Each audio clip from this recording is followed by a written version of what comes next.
नमस्कार, मी अक्षरा पाटील. पुस्तक वाचन या यूट्यूब चॅनलमध्ये आपणा सर्वांचं खूप मनापासून स्वागत. मित्रांनो, शिवाजी सावंत लिखित मृत्युंजय या कादंबरीचं आपण वाचन करीत आहोत.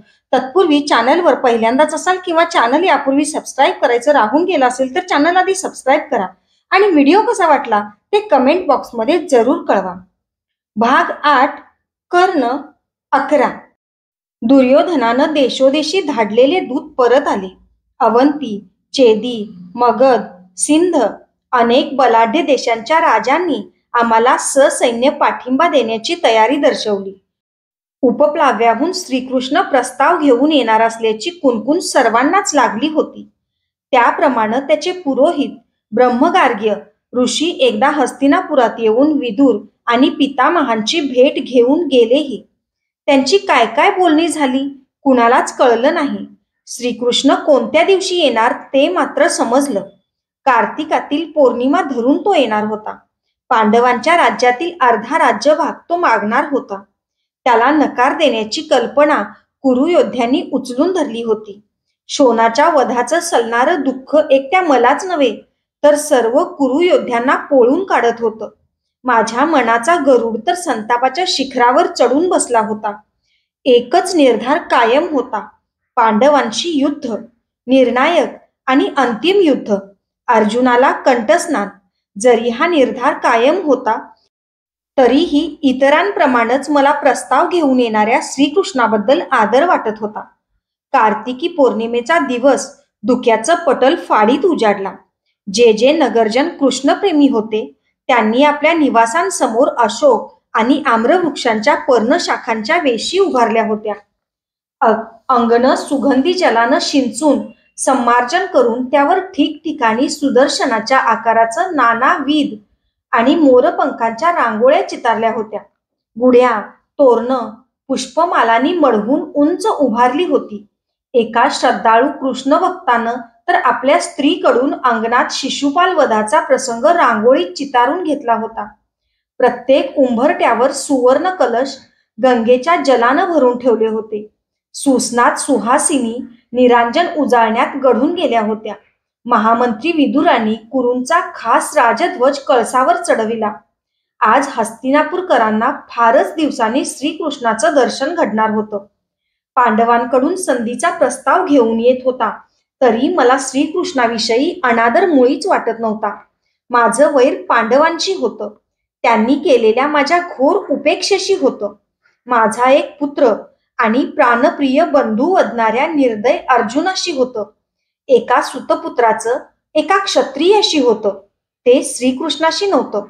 प्रत्येक वस्तूत मला शोण आणि सुदामन दिसत होते. म्हणूनच अर्जुनाचं नावही ऐकवत नव्हतं.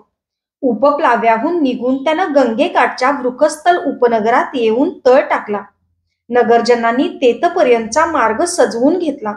सूर्योदयाची सर्वस्पर्शी कोवळी किरणं हस्तिनापुराला विलगली आणि सीमेवरील अगणित वाद्यांचा गजर नगरातल्या राजवाड्यावरही स्पष्ट ऐकू येऊ लागला. श्रीकृष्ण सीमेवर आल्याचा तो सरळ संकेत होता. अश्वत्थाम्याला समवेत घेऊन मी त्याला सामोरा जाण्यासाठी सीमेपर्यंत गेलो. वृकस्थल सोडून तो आता हस्तिनापुरात प्रवेशत होता.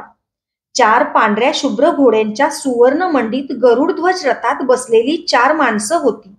युयुधान, ब्रह्मगार्ग्य, श्रीकृष्ण आणि सारथी दारू. श्रीकृष्णाचं नीलवर्णी सर्वांग त्याच तेजानं झळाळत होतं जसं ते इंद्रप्रस्थात मी कितीतरी वर्षांपूर्वी पाहिलं होतं. ते पाहताना आपल्या शरीरावर आपलं नित्याचं कवच नाही या जाणीवेनं माझं मन विषण्ण झालं. कमतरतेची जाणीव हृदय कुरतडू लागली. माझ्याकडं पाहून यादवराज श्रीकृष्ण मंद हसला. हस्तिदंतासारखे त्याचे शुभ्र दात सोनेरी सूर्यकिरणात झळाळले. मी त्याच्या मस्तकावरच्या मुकुटाकडं निरखून पाहिलं. तो माझ्या भूषणागारातल्या त्या मुकुटाच्या घडणीसारखाच असलेला पाहून मला आश्चर्य वाटलं. प्रणाम यादवराज. उत्तरीय सावरत मी त्याला वंदन केलं. त्याला माझ्यावरच्या अर्जुनानं केलेल्या अन्यायाचं काहीच का वाटत नव्हतं. जयतू कर्ण, तो हळुवार पुटपुटला. पितामह विदुर, वृषवर्मा, द्रोण यांनी वेढलेला त्याचा रथ हस्तिनापुरात शिरू लागला. वाद्यांचा गजर राजमार्गावरील दुथडीच्या वृक्षांची पानं थरथरवू लागला. नगरजन सुगंधी पुष्पांचा आणि कुंकुमाचा भक्तीनं त्याच्यावर वर्षाव करू लागले. हात जोडून सुहास्य वदनानं तो सर्वांच्या प्रेमाचा स्वीकार करू लागला. दारुकाची वस्त्र माखून गेली. त्याला श्रीकृष्णाला वाहून नेणारा रथ नीट हाकताही येईना, कारण घोड्यांचे डोळे कुंकुमानं भरून गेले आणि त्यातून शेकडो नगरजन त्यांच्या खुरांवर श्रीकृष्णापुढं म्हणून धडाधड लोटांगण घेत होते. अर्ध्या एक घटकेच्या अवधीत त्याचा रथ काही हातच पुढं सरकू शकला होता. घोड्यांच्या खुरांवर सुहासिनींनी ओतलेल्या जलकुंभांनी त्यांनीच कष्ट घेऊन चितारलेली रांगोळी धुवून जाऊ लागली. सूर्यदेव माथ्यावर चढू लागले. यादवराज भगवान श्रीकृष्ण, शोणाचा हृदय पिळवटणारा अंत विसरून वेडावलेले नगरजन गरजत होते. जय तू, जय तू. कुणाच्याही जय जयकारानं पूर्वी दुमदुमलं नसेल असं आज हस्तिनापूर दुमदुमू लागलं. पांढऱ्या वर्णाचे घोडे कुंकुमामुळं रक्तवर्णी दिसू लागले. श्रीकृष्णाचं पितांबर पीतवर्णाचं आहे हे स्वतः त्यालाही सांगता आलं नसतं, इतकी कुंकुमाची पुटं त्याच्या पितांबरावर चढली होती. सगळ्या राजमार्गावर पुष्पांचा सडाच सडा पडला होता. शांत चित्तानं त्या राजयात्रेतून वायुचितावरून जाताना मला क्षणभरच भास झाला की मी स्वर्गाच्या साम्राज्यातच आहे. मात्र त्या एवढ्या चैतन्यमय हर्षोन्मादात दुर्योधन कुठंच दिसत नव्हता. 2 प्रहरांच्या रसरस्त्या उन्हात श्रीकृष्णाचा पुष्पांनी आच्छादलेला आणि कुंकुमानं माखलेला गरुड ध्वज हस्तिनापूरच्या पुरातन राजवाड्याच्या महाद्वारात उभा राहिला. सर्वांगावरील कुंकुम झटकत उत्तरीय सावरत तो शांतपणे रथातून खाली उतरला. इतर स्त्रियांबरोबर वृषालीनं पंचारतीनं त्याला ओवाळलं. कुंकुमाचा एक तिलक थरथरत्या हातानं तिनं त्याच्या विशाल भाली चढवला. तिच्या जीवनातील श्रीकृष्णाला पाहण्याचा तो पहिलाच योग होता. राजवाड्याच्या कळसावरच्या त्रिकोणी भगव्या राजध्वजाकडे पाहताना त्यानं महाद्वाराचा उंबरठा ओलांडला. कुणीतरी म्हणालं, राजवास्तू आज पावन झाली. राजा, मला इतरत्र कुठंच येण्याची इच्छा नाही. सरळ सभागृहात चल. स्वागतासाठी उभ्या असलेल्या महाराज धृतराष्ट्रांच्या मिटलेल्या ओलसर पापण्यांकडे पाहत तो घंटेसारख्या स्वरात म्हणाला. चला यादवराज. आवाजाच्या रोखानं मान हलवीत महाराजांनी त्याला अनुमती दर्शवली. सर्व कुरुयोद्ध्यांसह तो सभागृहाकडे निघाला. राजवाड्याच्या पायदंड्या चढताना तो नेमकी एकच पायदंडी उरली असताना 105व्या पायदंडीवर अचूक थांबला. माझ्या कानातील तुटक्या पायांकडे पाहून हसतच त्यानं 106व्या आणि शेवटच्या पायदंडीवरही पाय दिला. मला आता त्या पायदंड्यांचं काही औत्सुक्य राहिलं नव्हतं. शक्य असतं तर त्या सर्वच ढासळून देऊन त्यांनी मी शोणाची समाधी बांधली असती. राजसभागृहात शिरताच श्रीकृष्णानं त्या पुरातन सिंहासनाला मान नमवून प्रणाम केला. कुरूंचं मानचिन्ह असलेल्या चंद्रदेवाच्या ओतीव रजत प्रतिमेकडे पाहत पाहतच तो अमात्य वृषवर्मांनी दाखवलेल्या आसनावर शांतपणे विराजमान झाला. सर्वांनी आपापली आसनं घेतली.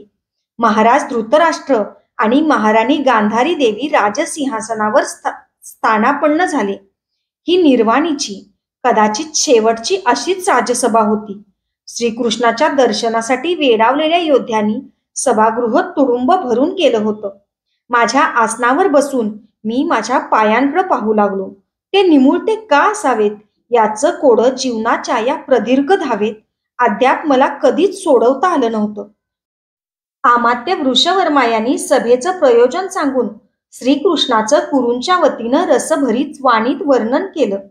खाली बसताना ते म्हणाले, आता यादवराज भगवान श्रीकृष्ण आपल्या आगमनाचं प्रयोजन स्वतःच सांगतील. सर्व कुरूंनी त्यांना शांतपणे विचार करावा. समय निर्वाणीचा आहे, अटीतटीचा आहे. उत्तरीय सावरीत श्रीकृष्ण आसनावरून शांतपणे उठला. त्याच्या उत्तरीयाच्या सुरकुत्यात साचलेलं कुंकुम त्याच्या त्या हालचालीनं पितांबरावरून ओघळून खालच्या पायदंडीवर पडलं. कणीदार भेदक स्वरात तो बोलू लागला. त्याचे दीर्घ ओठ फडफडू लागले. भेदक नेत्र सभागृहावर मंडलाकृती गरगरू लागले. दिग्विजयी कर्ण, पितामह भीष्म, महाराज धृतराष्ट्र, द्रोण, कृप, विदुर, अश्वत्थामा, शकुनी, जयद्रथ, दुःशासन आणि दुर्योधन, इथं उपस्थित असलेल्या कुरुयोद्ध्यांनो, मी यादवराज म्हणून आज तुमच्या राजनगराला आलो नाही. पांडवांचा आतेबंधू म्हणूनही आलो नाही. श्रीकृष्ण म्हणूनही आलो नाही. एका न्याय पक्षाचा कैवारी म्हणून या पुरातन राजसिंहासनाकडे आज न्याय मागण्यासाठी आलो आहे. कारण या सिंहासनाची ख्याती न्यायदानासाठीच अखिल आर्यवर्तात तळपते आहे. चांद्र प्रतिमेचं मानचिन्ह मानणाऱ्या प्राणप्रिय वीर कुरूंनो, पांडवांना तुम्ही न्याय देणार आहात काय? मी संधीचा प्रस्ताव घेऊन आलो नाही, सत्याचा वज्रपट घेऊन आलो आहे. आजपर्यंत पांडवांच्या सहनशीलतेची सत्व परीक्षा तुम्ही मर्यादे पलीकडे आणली आहे. राजमाता कुंती देवींसह पांडवांना लाक्षागृहात दग्ध करण्याचं युद्धशास्त्र आपल्याला कुणी शिकवलं हे युवराज दुर्योधन आज मला सांगेल काय? पितृछत्र हरवलेल्या पांडवांना खांडवनाचं काटेरी लतावृक्षांनी दाटलेलं, रानश्वापदांनी आपल्या गर्जनांनी दणानून सोडलेलं लोकविलक्षण साम्राज्य देणारे शकुनी मामा आपल्या राज्याची, गांधार देशाची राजनगरी सोडून मी त्यांना दंडकारण्याचं राज्य दिलं तर तिथं जाऊन नव्यानं राजनगर वसवून दाखवतील काय? माझं द्वारकेचं राज्य पणाला लावून मी आज द्यूत खेळायला बसलो तर गांधार देश पणाला लावून माझ्याशी आज द्यूत खेळतील काय? आपली पत्नी पणाला लावून ती हरली तर रजस्वला असली तरी तिला या सभागृहात सर्वांसमक्ष खेचून आणण्याची संमती मला ते देतील काय? 13 वर्षांच्या यातनामय वनवासभर अणवाणी राहतील काय? विराट नगरातून गोहरण करण्यासाठी सर्व कुरुयोद्धे या नगराबाहेर पडले तसे मथुरा द्वारकेतील सर्व यादव योद्धे आणि पांडव हे या नगरात गोहरणासाठी घुसले तर ते तुम्हाला चालेल काय? तुम्हा प्रत्येकात शाश्वत असा एक शुद्ध ध्वनी आहे, त्याला साक्ष ठेवून सांगा. कोणता न्याय तुम्ही पांडवांना आजपर्यंत दिला आहे? न्याय म्हणजे काय हे आज तरी तुम्हाला माहीत आहे काय? तरीही तुम्ही आणि पांडव मी एकच मानतो, सर्वांना कुरु मानतो. म्हणूनच आज भूतकाळातल्या कटु कृत्यांना अग्नी देऊन मी सांगत आहे की राजा धृतराष्ट्रा, पांडवांना त्यांचं अर्ध राज्य देऊन भवितव्यातील विध्वंसनांना विराट वनवा विझवून टाक. वास्तविक सम्राट पांडूंनी विश्वस्त म्हणून रक्षणार्थ स्वाधीन केलेलं हे राज्य जसंच्या तसं अखंडच तू त्यांच्या पुत्रांना परत केलं पाहिजे. बोल, तू तयार आहेस का या न्यायदानाला? आसुडाच्या प्रहारासारख्या त्याच्या शब्दाघाताने सर्वत्र भीतीदायक शांतता पसरली. त्याला उत्तर देण्यासाठी महाराज उठत नव्हते. कुणीही काहीच हालचाल करीत नव्हतं.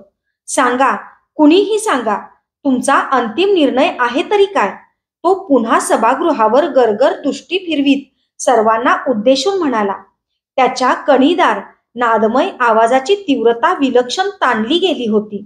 मी सांगतो, तुझ्या अफाट वक्तव्यानं गारठून गेलेल्या कुरुयोद्ध्यांचा अंतिम निर्णय मी आज तुला स्पष्ट शब्दातच सांगतो. पांडवांना अर्ध राज्यही मिळणार नाही. दुर्योधन ताडकन उठून भुवया उडवीत आपली आखूड पण पुष्ट बोट डोलवीत म्हणाला. का नाही? त्यांचा या राज्याशी काहीच संबंध नाही. ते महाराज पांडूंचे पुत्र असले तरीही नाही. राज्याचं आजचं विभाजन उद्या त्याचे शत आणि परवा सहस्र तुकडे पाडील. राज्य म्हणजे 10 आश्रम कुमारांनी वाटून घ्यावं असं एक श्रीफल वाटतंय की काय पांडवांना? अर्ध राज्य नसेल तर नसू द्या, पण खांडव वनातील इंद्रप्रस्थाचं त्यांनी वसविलेलं भरभराटीला आणलेलं त्यांचं राज्य तरी त्यांना परत देऊन टाकाल काय? जे न्याय आहे, सत्य आहे, त्याला दुराग्रहात कोंडू नको दुर्योधना. नाही, त्यांनी ते द्यूतात हरलेलं राज्य आहे, ते तर त्यांना कधीच परत मिळणार नाही. दुर्योधन गदेचा प्रहार केल्यासारखा बोलत होता. ठिणग्यांना ठिणग्या स्पर्शत होत्या. सर्व सहारक वनव्याला आमंत्रण देत होत्या. आश्रयासाठी निवारा म्हणून ह्या विशाल हस्तिनापूर राज्यातील 5 ग्राम तरी त्या 5 बंधूंना द्यायला तू तयार आहेस काय? हाताची 5 बोटं एकत्र करून श्रीकृष्णानं 5चा आकडा दर्शवला. सर्व सभासद योद्ध्यांची हृदय हेलावली. कुजबूज सुरू झाली. ती वाढू न देताच दुर्योधन वरच्यावर तडका फडकी म्हणाला. नाही नाही नाही, त्रिवार त्रिकाल नाही.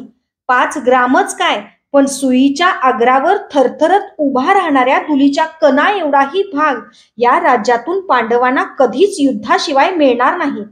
इतकंच काय, पण हा नकार घेऊन परत जाणाऱ्या तुझ्या पायांना चिकटून येणारे धुलीकण सुद्धा पांडवांच्या हाती पडू नयेत म्हणून मी सेवकांकरवी ते झाडून घेतले असते. पण पण भगवान म्हणून घेणाऱ्या चेटक्या आणि ढोंगी श्रीकृष्णा, त्या निमित्तानं सुद्धा माझ्या सेवकांचेही तुझ्या गायीच्या मलमूत्रानं बरबटलेल्या अमंगल पायांना लागू नयेत अशी माझी इच्छा आहे. जा, तुझ्या संधीच्या प्रस्तावाची लोंबती लतकर पितांबरावर लपेटून घेऊन तू हस्तिनापुराच्या सीमेबाहेर जा. नाहीतर दुर्योधन. श्रीकृष्णाचे ओठ थरथरू लागले, नेत्र आरक्त झाले. सर्व सभागृह क्षणापूर्वीच त्याचा झालेला स्वागत सोहळा स्मरून हाय हाय म्हणून हळहळलं. कित्येक तर विजेचा चटका बसल्यासारखे उठून उभेच राहिले. माझे कान सुन्न झाले, डोळे मिटले गेले. माझ्या कानांशी आपले ओठ आणून दुर्योधन धुंदपणे पुटपुटला. कर्ण, सर्व उलतापालतीचं मूळ असलेल्या या गवळ्यालाच मी आज बद्ध करणार आहे. नगरजनांचा स्वागत सोहळा आठवत आठवत मथुरेच्या कारागृहात जन्मलेला हा गवळी कुरूंच्या कारागृहातल्या अंधारातच नष्ट झाला पाहिजे. तीच त्याची योग्य जागा आहे. त्याचे शब्द माझ्या कानात तप्त लोहरसासारखे शिरले. वळवळणाऱ्या विषारी भुजंगासारखे ते माझ्या मस्तकाला डंख मारू लागले.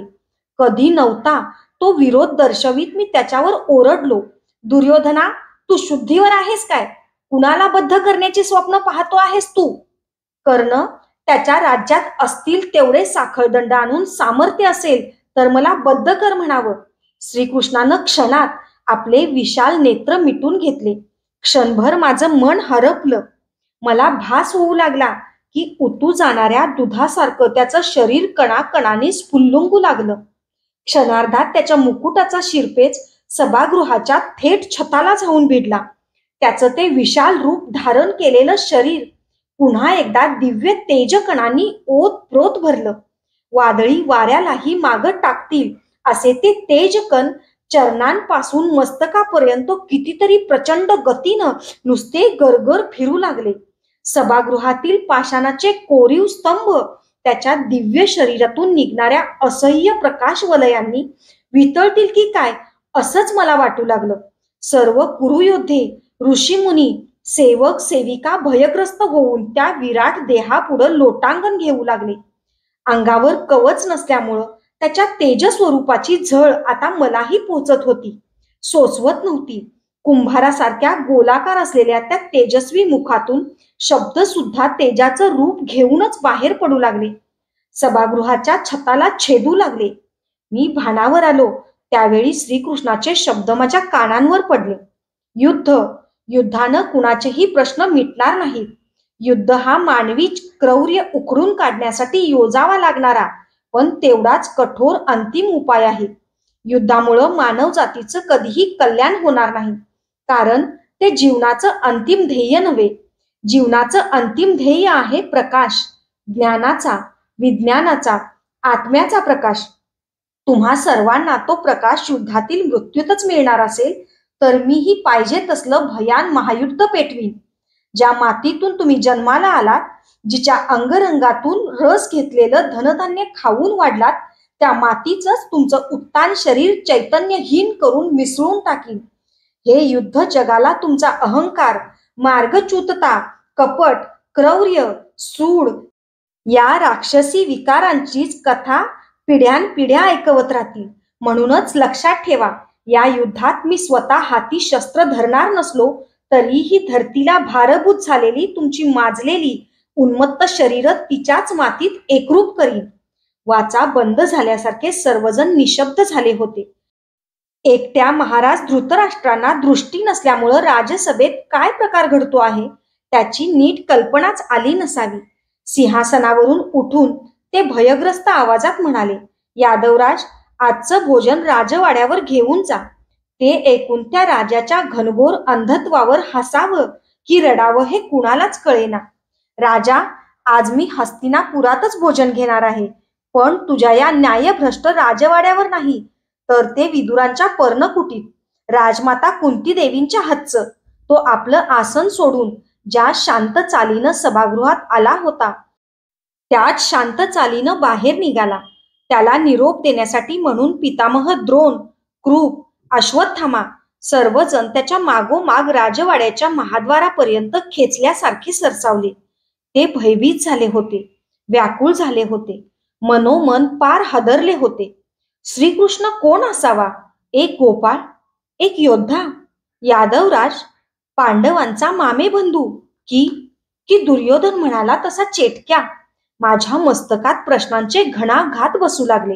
छे, श्रीकृष्ण निश्चितच असामान्य आहे, ईश्वरी अंश असलेला आहे.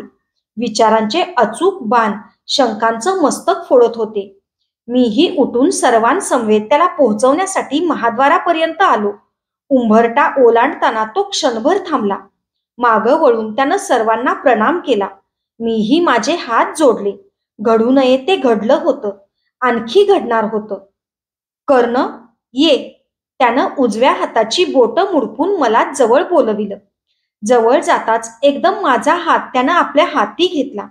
अनुभूत संवेदनांची एक शिरशिरीच त्याच्या त्या दिव्य स्पर्शामुळं माझ्या सर्वांगात क्षणात तरळून गेली. त्यानं सर्वातून मला एकट्यालाच का जवळ बोलवावं? राजसभेत भाषणाच्या प्रारंभी सर्वप्रथम माझाच निर्देश का करावा? काही समजेना. एका हाती माझा हात घेत दारुकाला मागं बसण्याचा संकेत करून त्यानं दुसऱ्या हातानं आपल्या चपळ घोड्यांचे वेग आखडले. मागं वळूनही न पाहता तो आपल्या धवलवर्णी 4 घोड्यांचा गरुड ध्वज रट्ट पिटाळू लागला. मागच्या बैठकीत युयुधान, ब्रह्मगार्ग्य आणि दारुक बसले होते. माझं मन संमिश्र भावनांनी गोंधळून गेलं. त्यानं सर्वांना सोडून मला एकट्यालाच का आपल्या समवेत स्वहस्ते रथात चढवून घेतलं होतं?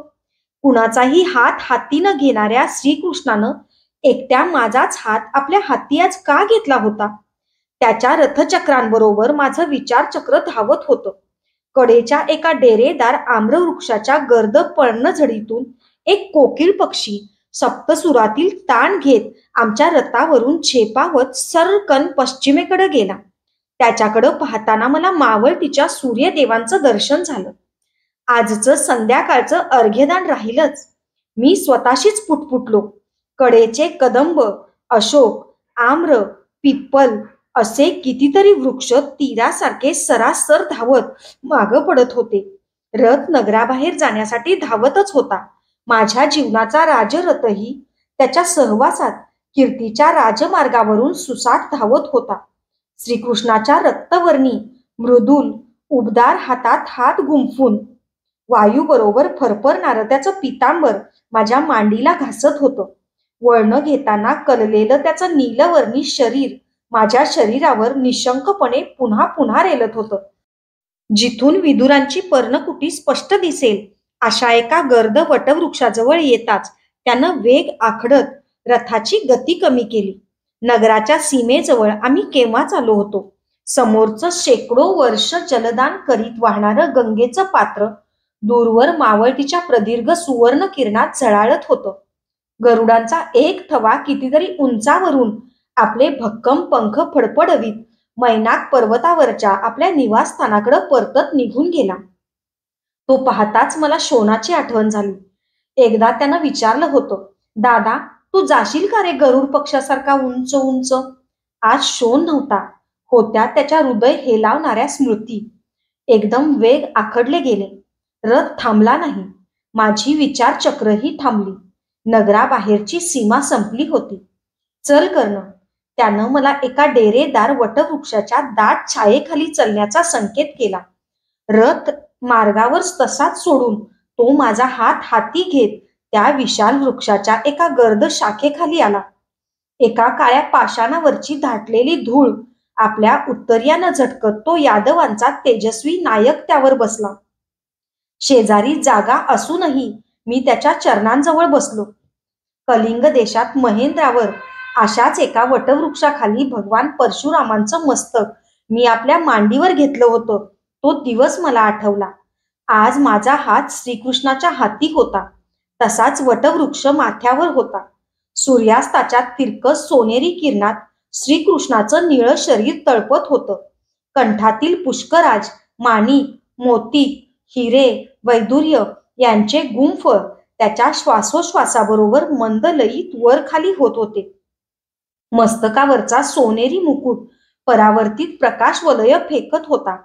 मी बसलेल्या हिरवळीवरचा एक चपळ मातकट कीटक त्याच्या कुमकुम समय पितांबरावर चढत असलेला मला स्पष्ट दिसू लागला. कर्ण, तुला प्रचंड धक्का देणारं एक सत्य सांगण्यासाठी मी आज तुला सगळ्यांमधून एकट्यालाच नगराबाहेर आणलं आहे. ते मावळतीचं तेज बघ आणि मी काय सांगतो ते नीट ऐक. 2 डोंगर कडात रेंगाळणाऱ्या सूर्यदेवांकडे बोट दाखवून तो हे जिव्हाळ्यानं म्हणाला. त्याचा आवाज मुरलीसारखा मधुर होता. सांग यादवराज, धरतीची उलथापालथ झाली तरी मला आता कोणताही धक्का बसणार नाही. मी त्याच्या धारदार नाकाकडे पाहत म्हणालो. कर्ण, कर्ण, तू सुतपुत्र नाहीस. तू राधा आणि अधिरथ यांचा पुत्र नाहीस. तू माझ्या डोळ्यात खोलवर उडी घेऊन त्यानं माझ्या मनाचं सरोवर पार घुसळून टाकलं. ताडकन उठून मी कितीतरी मोठ्यानं किंचाळलो. काय म्हणतोस?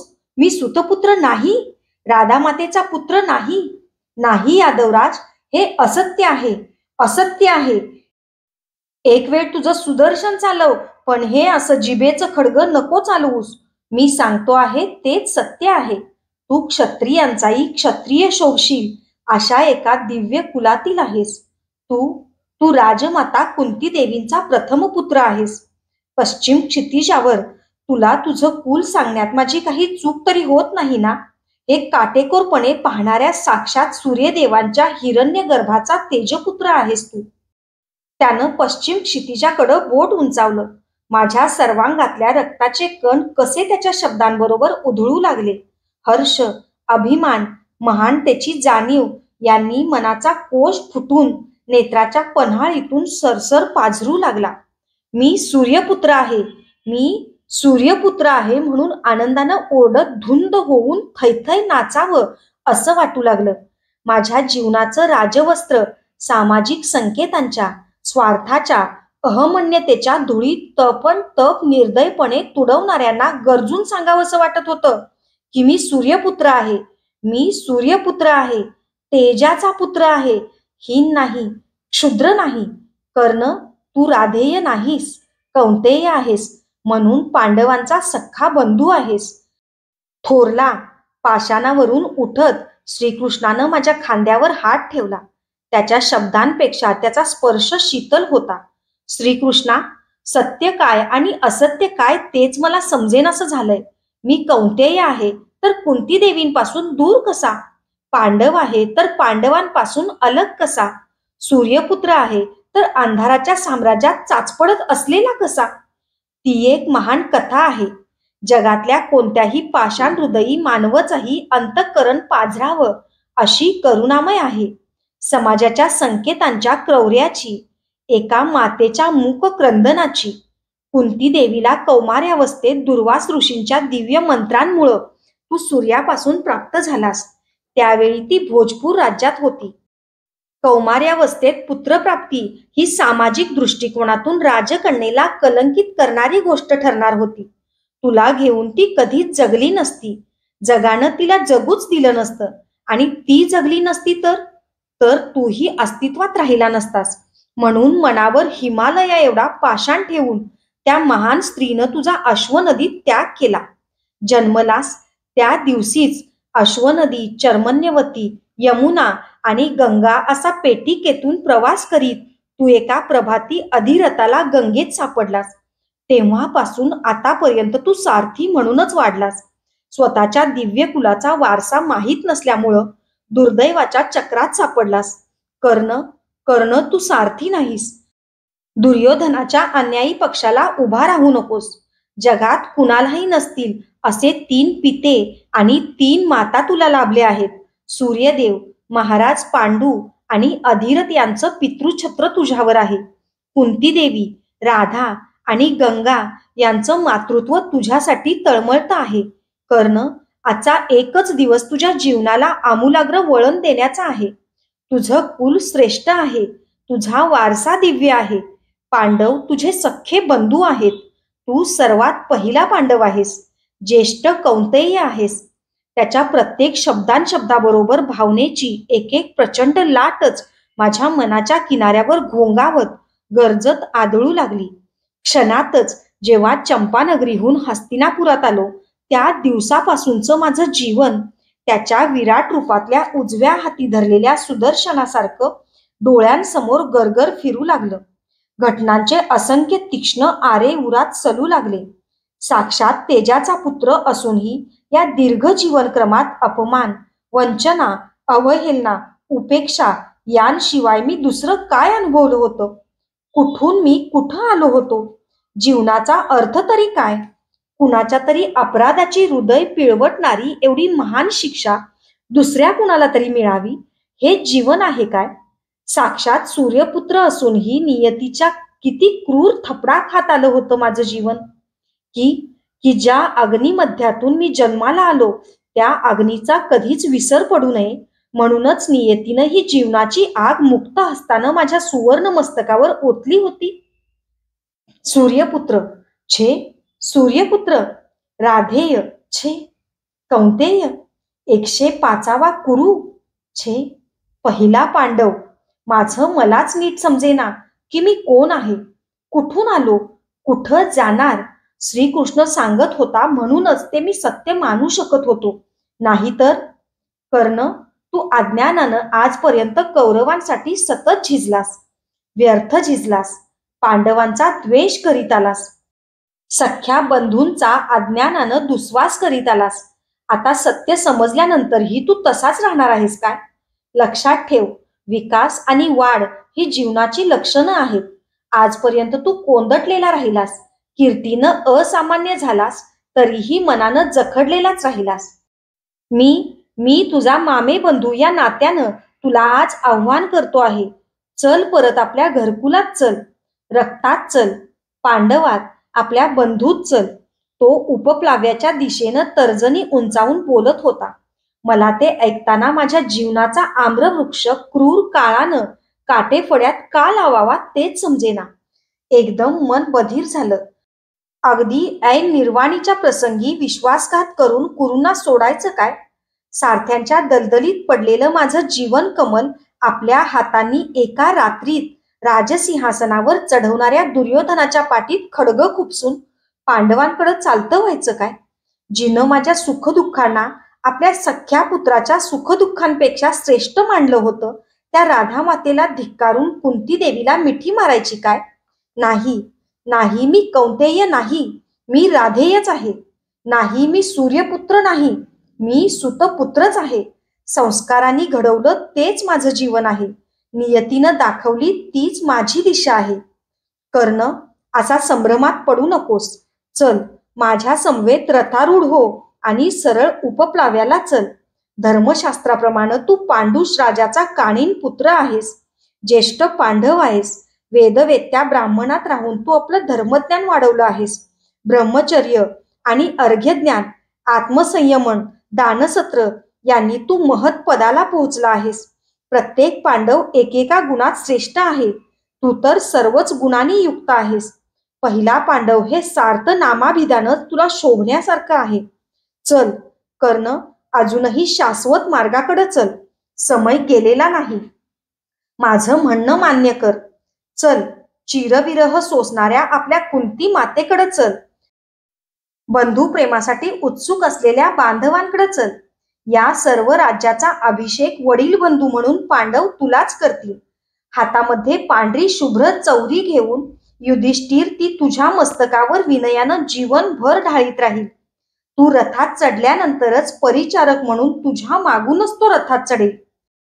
सामर्थ्यशाली भीमसेन तुझ्या मस्तकावर विनयानं छत्र धरील आणि ज्याला तू अज्ञानानं आजपर्यंत शत्रू मानत आलास तो तुझाच बंधू धनुर्धर अर्जुन तुझ्या रथाचं सारथ्य करील. नकुल, सहदेव, द्रौपदीचे 5 पुत्र, दृष्टद्युम्न सारे तुझ्या निग्रही अनिंद्य नेतृत्वाचे अनुचर होतील. वज्रासारख्या एकमार्गी वचनाचे विनयशील दास होतील. तुझ्या वायुजिताला खरारा करतील. तुझ्या जैत्ररथाचं प्राणपणानं रक्षण करतील. इतकंच नाही तर वृष्णी आणि अंधक कुलातील सर्व पराक्रमी योद्ध्यांसह प्रत्यक्ष स्वतः मीही तुझा अनुचर होईन. उद्धव, बलिराम, सात्यकी, उग्रसेन, पांडवराज म्हणून सारे सारे तुझ्यासमोर आदरानं नतमस्तक होतील.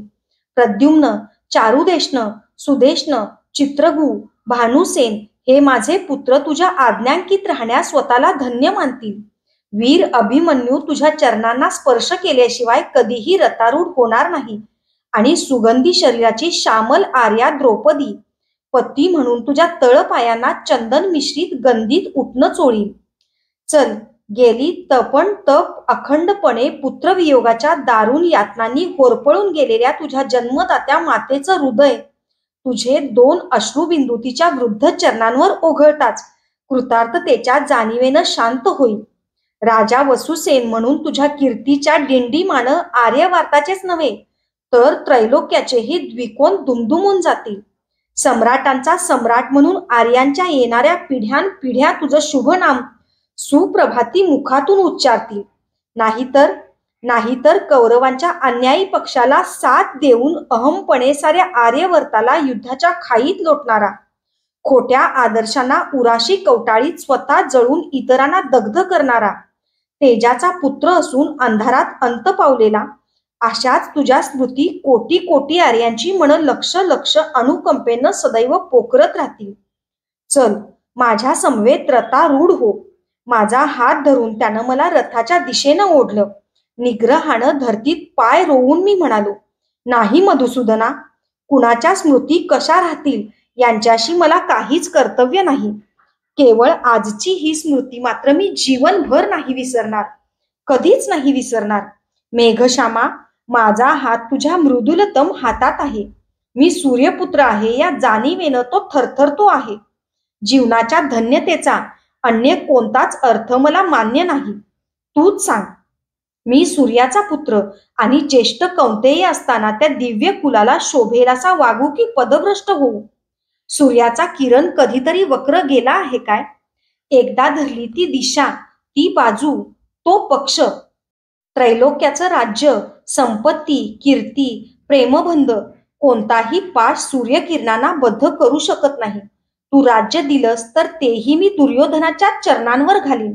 पांडव माझे अनुचर झाले तर त्यांना सेवक म्हणून राजा दुर्योधनाच्या सभागृहात उभे करीन.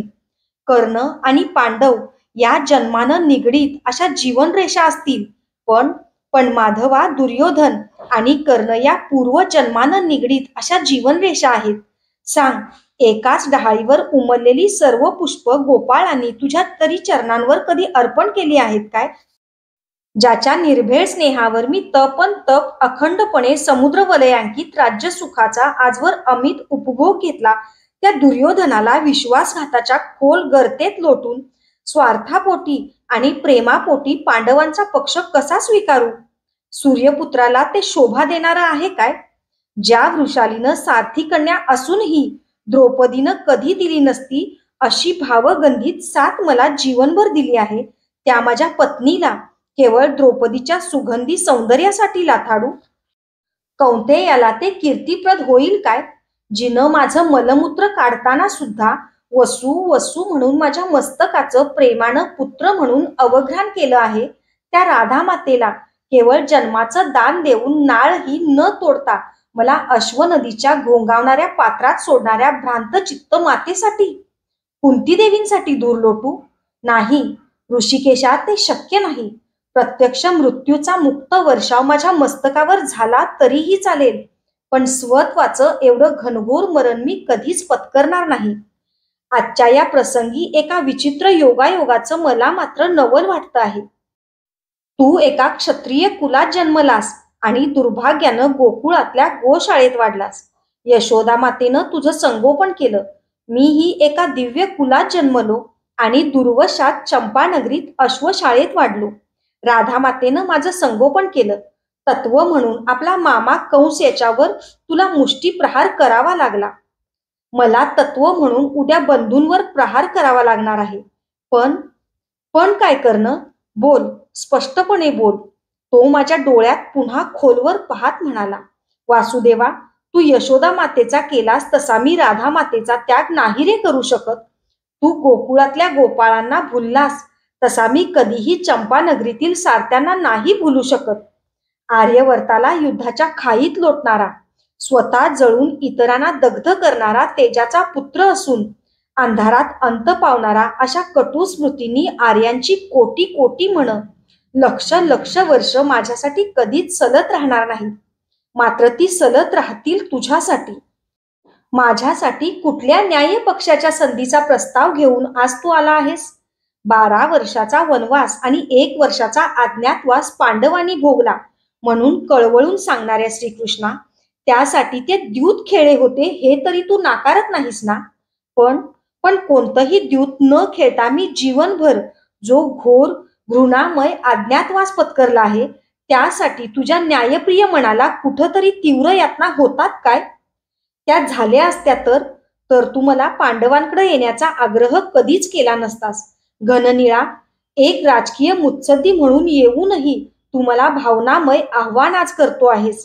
केशवा, कटू असलं तरी हे सत्य आहे. स्पष्टपणे ते बोलतो आहे म्हणून मला उदार हृदयानं क्षमा कर. तू महान आहेस, दिव्य आहेस. माझ्या अंतःकरणात तुझ्याविषयी शब्दातीत असा नितांत प्रेमादर आहे. म्हणूनच जो महायज्ञ तू पेटवणार आहेस त्यामध्ये माझ्या देहाची ही सुवर्ण समिधा मी निशंकपणे सहर्ष अर्पण करणार आहे. जगात कधी झाला नाही, पुढं कधीही होणार नाही असाच तो दिव्य महायज्ञ असेल. पुरुषोत्तमा, पांडवांच्या आणि कर्णाच्या समेटाचा समय केव्हाच निघून गेला आहे. जा कृष्णा, मला पूर्ण माहीत आहे की या महान यज्ञाचा अर्धव्यूह तूच आहेस. कोणता कपिध्वज अर्जुन आहे? सैनिक योद्ध्यांचा तेजस्वी विक्रम हेच आज्य आहे. ब्रह्म्य, एद्र, वरुण, अग्नी, पाशुपत या अस्त्रांच्या निक्षेपणाच्या वेळी योद्ध्यांनी उच्चारलेले महामंत्र हेच महामंत्र आहेत. अर्जुनाचं अक्षय बाणाने युक्त गांडीव ही स्नुचा आणि त्याचा पुत्र अभिमन्यू यांना वीरांना चेतावणी देण्यासाठी उच्चारलेले सिंहनाद हेच त्या यज्ञाचं सामगायन ठरणार आहे. गगनभेदी आवाजाचा भीम उद्गाता धर्मपरायण युधिष्ठिर ब्रह्म, नकुल सहदेव, शामित्र आणि तुझ्या यादव कुळातील विक्रमी सात्यकी त्यात उपअर्धव्यूह ठरणार आहे. रणवाद्याचे ध्वनी, गगनमंडल भेदणारे शंखांचे आवाज, वीरांच्या सिंहगर्जना ह्या त्या महान यज्ञातील पवित्र रुचा होणार आहेत. ध्वजदंड, रथनीड आणि हत्तीवरील अंबाऱ्या या पशुबळी देण्याचं महान युग होणार आहे. गदा, खड्ग, बाण, त्रिशूल, तोमर, भाला, चक्र ही अस्त्र दर्भ ठरणार आहेत. युवराज दुर्योधनानं आपली कुरुसेना ही पत्नी मानूनच या दिव्य महायज्ञाची आज तिच्या सहदीक्षा घेतली आहे. आणि या महायज्ञात मी माझ्या या सुवर्ण शरीराची हेमसमिधा हसत मुखानं समर्पण करणार आहे. न भूतो न भविष्यती असाच हा महायज्ञ होईल. श्यामसुंदरा, नियतीनं मला आज तुलाही नकार देण्याच्या घनघोर स्थितीवर आणून सोडलं आहे. म्हणूनच माझं तुझ्या या आतेबंधूचं अंतरंग आज अक्षरशः तिळतिळ तुटत आहे. जा यादवराजा, शक्य असल्यास या दुर्दैवी कर्णाला माफ कर. पांडवांच्या आणि माझ्या जीवनरेषा संपूर्ण भिन्न आहेत. आता त्या स्पष्टपणे एकमेकींना ग्रासणार आहेत. केंद्रबिंदूंची कुंती माताही आता त्या कधीच सांधू शकणार नाही. मनमोहना, फलामध्ये टिच्चून भरलेला रस असतो. आत काही बीज असतात. रस असतो तो कुजून बीजांना खत पुरवावं म्हणून. मी त्या रसासारखाच आहे. माझ्या आत्मार्पणावर पांडवांची बीज अंकुरावीत, फोपावीत असाच नियतीचा उद्देश असावा. जा, अश्वनिधीच्या पात्रासारखा समेटाचा तो समय केव्हाच वाहून गेला आहे. आता कर्ण किंवा पांडव हे भवितव्य अटल आहे. मी मृत्यूच्या थरकविणाऱ्या अदय जीवन पलीकडं केव्हाच गेलो आहे. सुतपुत्र, अंगराज, दानवीर, दिग्विजयी, महारथ, धनुर्धर, कर्ण यांपैकी कोणत्याच आवेशानं आता मी लढणार नाही. मी लढणार आहे अंधाराच्या सघन साम्राज्याचा उदरभेद करणाऱ्या प्रखर सूर्यकिरणासारखा. पिता सूर्य, माता कुंती देवी, मामे बंधू श्रीकृष्ण, बंधू पांडव सर्वांच्या नात्याला शोभेल असा वीर कर्ण म्हणून. जनार्दना, इंद्राला कवच कुंडल दान करणारा कर्ण युद्धात योद्ध्यांचे हात पाय आणि कवच भेद करणार आहे.